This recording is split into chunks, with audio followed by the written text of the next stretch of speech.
ذے قسمت مدنی پھول کچھ اسلامی بہنوں کے لیے بھی دے دیں پاپا کہ اس وقت دنیا بھر میں بغیر محرم کے سفر کہہ سکتے ہیں کہ بہت زیادہ بڑھ گیا ہے. کوئی اے بھی نہیں ہے، نہیں سمجھا جاتا. کرتی ہیں بے دھڑک کرتی ہیں خود اپنے. میں نے کہا کتنے ایسے یہاں بیٹھے ہیں ان کے گھروں کی کرتی ہیں تو تعجب نہیں ہے. دلیل یہ بھی نہیں رہا. سمجھایا جاتا ہے نا پاپا کہ اب وہ حالات نہیں ہیں جو محرم کے ساتھ سفر کرنے میں جو ایک احتیاطی پہلو ہوتے تھے. اب تو ایک بہت اچھا ٹریٹمنٹ ہے، ایک اچھا ماحول ہے، ایئرپورٹ پر بھی ریسیپشن ملتا ہے اور آپ کو جہاز میں بیٹھنا ہے، وہاں سے اتر جانا ہے، وہاں سے گھر والے لے لیں گے. اس طرح کی دلائل دے کر جب سمجھایا جائے گا کہ وہ حالات نہیں ہیں کہ محرم کے بغیر سفر کرنے کو مطلب کہ نہ کیا جائے محرم کے بغیر سفر. اب تو ہو سکتا ہے یوں کر کے اس طرح کے دلائل کے ساتھ قائل کیا جا رہا ہے تو لوگ قائل ہو رہے ہیں. یہ مطلب یہ کہ مجتہدین کئی بن جاتے ہیں اور یہ اپنا اجتہاد بیچارے مسلط کرتے ہیں. ان غریبوں کو اس بات کی طرف توجہ نہیں رہتی کہ جب نماز قصر کا حکم ہوا اس وقت حالات واقعی ناگفتہ بیٹھے، سفر بالکل پرخطر ہوتا تھا، پھر امن قائم ہو گیا. سیدنا فاروق اعظم رضی اللہ تعالیٰ کی بارگاہ میں عرض کیا گیا کہ اب تو امن ہو گیا. وہ تو اس وقت تو بہت خطرہ تھا جب قصر کا حکم نازل ہوا تھا، تو کیا اب بھی ہم قصر کریں جبکہ کوئی خطرہ تو نہیں ہے؟ سیدنا فاروق اعظم رضی اللہ تعالیٰ عنہ نے اسی حکم کو باقی رکھا کہ اب بھی قصر کیا جائے گا. یہ تمہیں اللہ تعالیٰ کی طرف سے انعام ملا، اس کو قبول کیے رہو، ہے نا. اس طرح کا روایتیں ہیں. تو قصر پہلے تھا اب بھی ہے. تو قصر میں اصل وہ نفس کو بھی تو فائدہ ہے نا تھوڑا. چار فرض کی جگہ 2 پڑھنے پڑتے ہیں تو کوئی آپ کو نہیں کہے گا کہ اب سفر میں کوئی خطرہ نہیں ہے، دنیا میں جہاں بھی سفر کرو پوری 4 رکعت فرض پڑھا کرو. بلکہ یہ بولیں گے 2 کے بجائے 1 ہو جاتی ہو تو اچھا ہے اور آسانی ہو جائے گی. ایک سمجھانے کی لیے کر رہا ہوں. تو یہ نفس، ان کا اجتہاد جو ہے نا نفس کے مطابق ہوتا ہے ایسوں کا. تو وہاں نفس پسند کرتا ہے 2 رکعت کو 4 کی جگہ، تو اس لیے اس میں کوئی اجتہاد نہیں کرتا کہ خطرہ ختم ہو گیا. خطرے کے وقت وہ آیت وغیرہ نازل ہوئی تھی اور جو احکام تھے لیکن وہ باقی ہیں. تو جیسے وہ باقی ہے ایسے یہ بھی باقی ہے. حکم شریعت ہے، ہم اس کو تبدیل نہیں کر سکتے. اپنی عقل کے گھوڑے جس نے بھی دوڑا ہے اس نے ٹھوکر ہی کھائی.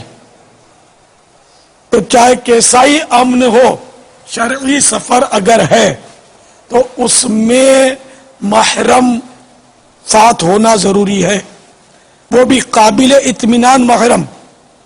یہ نہیں کہ 2 سال کے بچے کو انگلی میں لے کر وہ سفر کر لیا کہ چلو میرا بیٹا ہی تو محرم ہے. تو محرم لیکن ساتھ میں قابل اطمینان ہونے کی قید ہے کہ محرم تمہارے کام کیا آئے گا. یا کوئی ہے تو وہ پاگل ہے ساتھ میں، بھلے جوان بیٹا لیکن ہے پاگل، وہ کیسے کام آئے گا. یا ہے سسر ساتھ میں لیکن وہ ہے بھی پرخطر، بعض سسر پرخطر ہوتے ہیں، تو وہ ہے اگرچہ وہ محرم کی لسٹ میں تو آ گیا وہ مساہرت کے تعلق سے، لیکن اب اگر یہ بددیانت ہے، فاجر ہے، تو اس کے ساتھ بھی سفر کی اجازت نہیں ملے گی. تو محرم قابل اطمینان ہونا ضروری ہے. تو یہ سارے جو عورت کے ساتھ آگے پیچھے بیٹھے ہوتے ہیں، عورت بھی بے پردہ ہوتی ہے سفر کرنے والی عام طور پہ. تو اب اس کا یہ دل کو منا لینا جو ہے یہ بس شیطان دھوکہ دیتا ہے، بندہ مان جاتا ہے. تو کوئی بولے کہ چلو بھائی ہماری تو پردے میں جاتی ہے، پردے میں بھی نہیں جا سکتی. محرم شوہر یا قابل اطمینان محرم ساتھ ہونا لازم.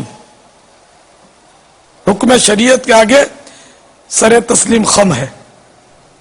اپنی عقل قربان کن بپیش مصطفیٰ صلی اللہ تعالی علیہ وآلہ وسلم.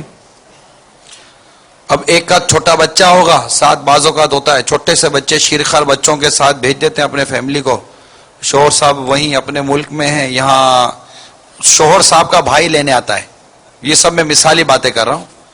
شوہر صاحب کا بھائی لینے آئے گا ایئرپورٹ پر، یہاں سے شوہر صاحب نے دھکا مارا کہ آپ اب چلی جاؤ. یہ چھوٹا سا بچہ ہے، اس کو لے کر اب یہ جہاز میں الگ غیر محرموں سے اس کے رابطے واسطے الگ سے مطلب اس کی ترکیبیں، اور وہ چھوٹا بچہ روئے تو وہ الگ اس کی مسائل، اور پھر یہاں اترے تو لینے بھی دیور صاحب آئیں یا جیٹ صاحب آئیں.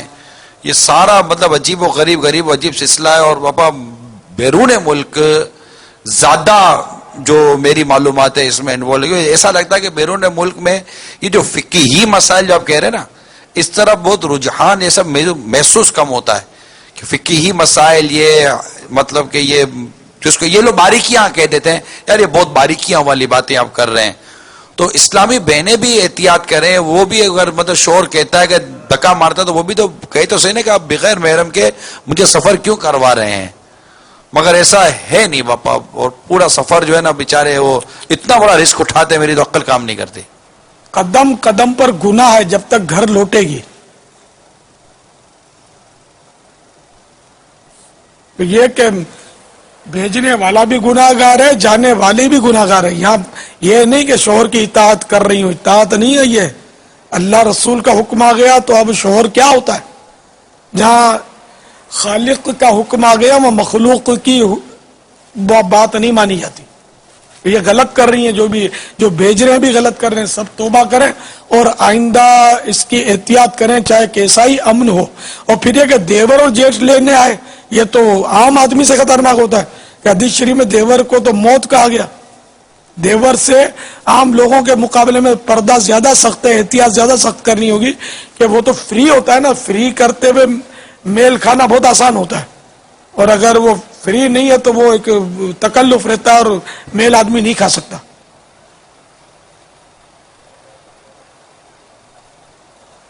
واللہ تعالی اعلم ورسولہ اعلم عز وجل وصلی اللہ تعالی علیہ وآلہ وسلم.